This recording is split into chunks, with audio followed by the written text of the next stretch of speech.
Good morning. Some questions have arisen about some spectacular events recorded in Scripture. And the first one is when Jesus died. In Matthew 27 and verse 45, "Now from the 6th hour there was darkness all over the land until the 9th hour, an eclipse for 3 hours. In verse 51, "Behold, the curtain of the temple was torn in two from top to bottom, and the earth shook and rocks were split." Now the question arises about the next couple of verses, where it says that the tombs also were opened, many bodies of the saints who had fallen asleep were raised. Now, if there's a very severe earthquake, and it seems that Matthew, who is the only one who records this event, was put there to show us how serious this earthquake was. It wasn't just a little bit of shaking. It was so bad as to split the rocks.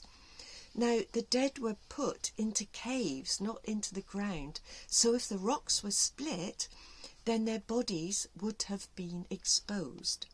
Now, the next verse says that coming out of the tombs after his resurrection, they went into the holy city and appeared to many. Now this shows how important it is to read the Bible carefully, because it's talking about coming out of the tombs after Jesus' resurrection. Jesus died on a Friday afternoon, and that's when the earthquake occurred. The next day, the Saturday, was the Sabbath, so nothing could be done. Nothing could be done to go and look at the damage that was done. The bodies couldn't be reinterred. Nothing could happen until the Sunday, which was the first day of the week. So let's read this carefully then. And it seems to suggest that people would have gone out on the first day of the week, which was the day of Jesus' resurrection, and they would have inspected the damage and to see what could be done, and others would have gone out to look at what had happened, and so the bones appeared to many. Now, there's no other account of this in the Bible, so we're left a little bit perplexed. If you want to believe that the bodies of the saints were resurrected, then by all means. It doesn't preclude that, but it seems to make more sense that the bodies were simply thrown out of the rocks by the earthquake and needed to be reinterred after the day of the Sabbath. Now, the other spectacular event was the transfiguration of Jesus Christ. He took Peter, James and John into the mountain with him, and he was transfigured before them, and his face shone like the sun, and his clothes became brilliantly white. And there appeared to him Moses and Elijah, and they started to discuss his imminent death and resurrection. Did Moses and Elijah appear in person, or was this just a vision? Now, we know from Leviticus and Deuteronomy that the Lord has told the Israelites they were to have no communication with the dead whatsoever. They weren't to ask them questions. They weren't to try and raise them, to have any prophecies from any dead person. The Lord would not go against his own principles. So what was the point of this then? And it was a vision. And remember that the apostles were used to visions. They knew the visions of Isaiah, of Ezekiel, of Daniel.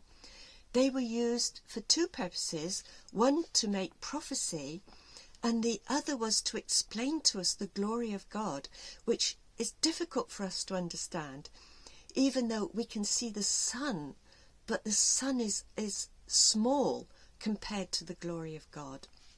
So here we have Jesus transfigured into his glory.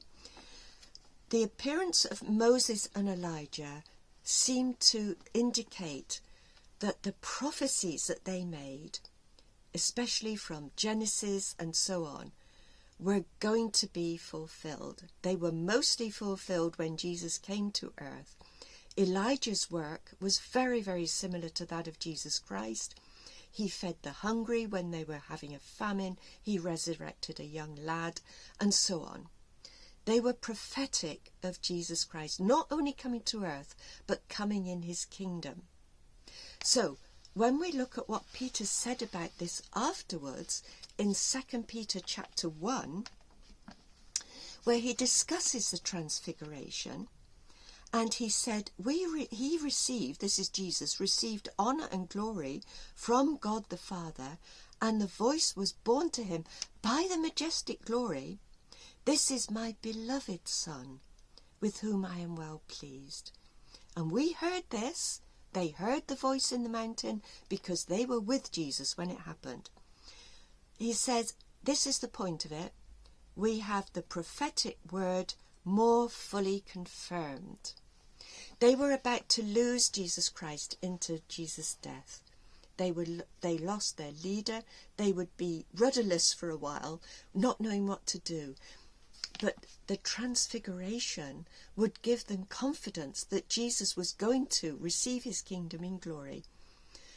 And that was a future event that was most definitely going to happen. So these spectacular events, if we can envisage them, in our own minds and see how spectacular they were, try and live through them, and the prophetic word will be more sure, and we ourselves will see spectacular things when Jesus returns in his glory. Thank you so much for watching. Any comments? Much appreciated. God bless.